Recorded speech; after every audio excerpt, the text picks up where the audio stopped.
Welcome to రాజనీతి. ఎన్నికల code వస్తే ఆంధ్రప్రదేశ్ పోలీసుల తీరు మారుతుందని అందరూ అనుకున్నారు. అధికారంలో జగన్మోహన్ రెడ్డి ఉన్నారు కాబట్టి ఇప్పటిదాకా పోలీసులు ఆయన చెప్పినట్టు విన్నారు, ఆయనకు సేవ చేశారు. ఎన్నికల కోడ్ వస్తే వీళ్ళ వైఖరి ఖచ్చితంగా మారుతుందని ఆశించారు. అయితే ఈ పోలీసుల తీరేమీ మారలేదని చెప్పడానికి మొన్నటి ప్రజాగళం సభే ఉదాహరణ. ఈ ప్రజాగళం సభలో పోలీసులు సహాయ నిరాకరణ, నిర్లక్ష్యం స్పష్టంగా కనిపించింది. దీనికి కారణం ఏంటంటే జగన్మోహన్ రెడ్డి ఎన్నికల షెడ్యూల్ రావడానికి కొద్ది నెలల ముందే పోలీస్ శాఖలో కీలకమైన స్థానాల్లో తనకు విశ్వాసపాత్రులైన అధికారులను నియమించుకున్నారు. కీలకమైన జిల్లాల ఎస్పీలుగా తన సామాజిక వర్గానికి చెందిన వాళ్ళనే పెట్టుకున్నారు. వీళ్ళు నిబంధనలను యథేచ్ఛగా ఉల్లంఘిస్తూ జగన్మోహన్ రెడ్డి సేవలో తరిస్తున్నారు. జగన్ ఉస్కో అంటే విపక్ష నేతల మీదకి ఎగిరెగిరి పట్టడం అలవాటు చేసుకున్నారు. ఆ అలవాటు అంత సులువుగా పోయేది కాదని చిలకలూరుపేట సభతో తేలిపోయింది. ఈ సభలో ఎస్పీల దగ్గర నుంచి కానిస్టేబుల్ దాకా అందరి బాడీ లాంగ్వేజ్ తేడాగానే కనిపించింది. సభకు వచ్చిన జనాన్ని ప్రాంగణంలోకి అనుమతించే విషయంలో వీళ్ళందరూ సహాయ నిరాకరణ చేశారు. బ్యారికేడ్లు అడ్డం పెట్టారు. ఎమ్మెల్యేలు, మాజీ ఎమ్మెల్యేలను కూడా లోపలికి వెళ్లకుండా అడ్డుకున్నారు. సీనియర్ నేతలు కేశవ్, ధూళిపాళి నరేంద్ర 2-3 సార్లు చెప్పినా కూడా వీళ్ళెవరూ కూడా చెవికి ఎక్కించుకోలేదు. అసలు వాళ్ళ వైపు చూడలేదు.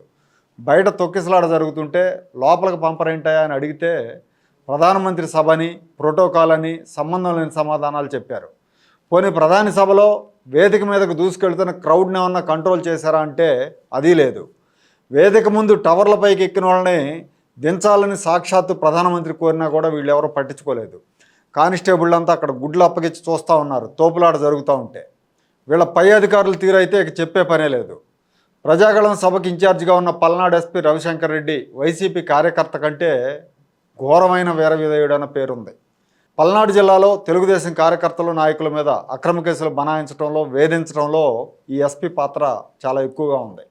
చంద్రబాబు నంద్యాల దగ్గర అరెస్ట్ చేసి విజయవాడ తీసుకొస్తున్నప్పుడు చిలకలూరుపేట దగ్గర నిరసన తెలుపుతున్న తెలుగుదేశం కార్యకర్తలను దారుణంగా కొట్టించాడు.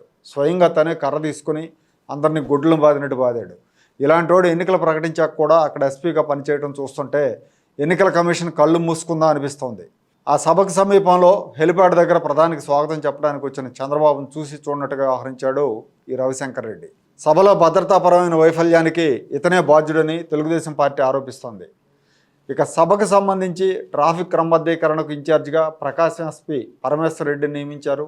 ఈ పరమేశ్వర్ రెడ్డి కూడా జగన్మోహన్ రెడ్డికి, చెవిరెడ్డి భాస్కర్ రెడ్డికి వీర విధేయుడు. తిరుపతి ఎస్పీగా ఉండగా విపక్షాల మీద విచ్చలవిడిగా కేసులు పెట్టాడు. సభకు వచ్చే వాహనాలను జాతీయ రహదారి మీద 10 కిలోమీటర్ల దూరంలో నిలిపేశాడు. గ్యాలరీ ఇన్ఛార్జిగా నెల్లూరు ఎస్పీ తిరుమలేశ్వర్ రెడ్డి ఉన్నాడు. హెలిప్యాడ్ ఇన్ఛార్జిగా పుట్టపర్తి ఎస్పీ మాధవ్ రెడ్డి ఉన్నాడు. ఈ 5గురు కూడా జగన్ రెడ్డి సామాజిక వర్గానికి చెందిన ఎస్పీలు. జగన్ రెడ్డికి వీర విధేయులని పేరుంది. ప్రధానమంత్రి పాల్గొంటున్న సభకు ఇలాంటి వాళ్ళని ఇన్ఛార్జీలుగా పెట్టడంలోనే ప్రభుత్వ ఆంతర్యం ఏంటనేది అర్థమవుతుంది.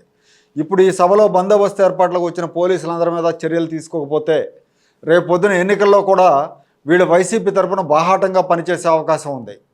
ఎన్నికల సంఘం తనకున్న అధికారాలను ఉపయోగించుకొని ఇలాంటి వాళ్ళందరినీ శంకరగిరి మాన్యాలు పట్టించకపోతే ఎన్నికలు సజావుగా జరగవు.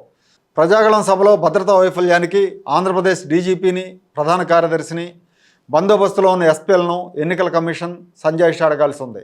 నిర్లక్ష్యంగా వ్యవహరించిన వాళ్ళ మీద వేటు పడాలి. ఈ పోలీసుల మీద చర్యలు తీసుకోకపోతే జగన్ రెడ్డి అదుపాజ్ఞలో ఉన్న పోలీసులు సాక్షాత్తు ప్రధాని భద్రతను కూడా పట్టించుకోలేదని, ఇక మనమెంత అని రాష్ట్రంలో విపక్ష కార్యకర్తలు, నేతలు భయపడే పరిస్థితులు వస్తాయి.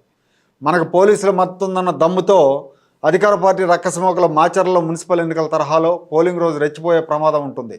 ఎన్నికల సంఘం ఇప్పుడు స్పందించకపోతే ఆంధ్రప్రదేశ్లో నిష్పాక్షికంగా ఎన్నికలు జరిగే వాతావరణం ఉండదు.